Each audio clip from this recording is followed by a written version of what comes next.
بسم الله الرحمن الرحیم۔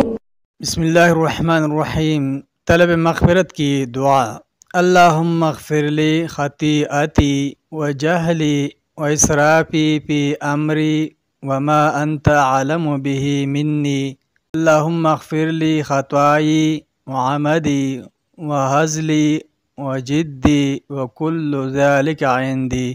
اللہم اغفر لی ما قدمت وما اخرت وما اسررت وما اعلنت انت المقدم وانت المؤخر وانت على کل شیء قدیر۔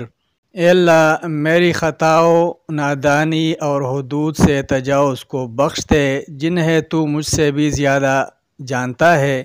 اے اللہ میری خطا، جان بوجھ کر کیے گئے گناہ، غیر ارادی طور پر اور ارادتاً کیے گئے گناہ معاف فرما کہ یہ سب میرے نام اعمال میں ہے۔ اے اللہ مجھے میرے اگلے پچھلے پوشیدہ اور اعلانیہ سب گناہ معاف فرما دے۔ تو ازل سے آگے کرنے والا ہے اور ابد تک پیچھے کرنے والا ہے، اور تو ہر چیز پر قدرت رکھنے والا ہے۔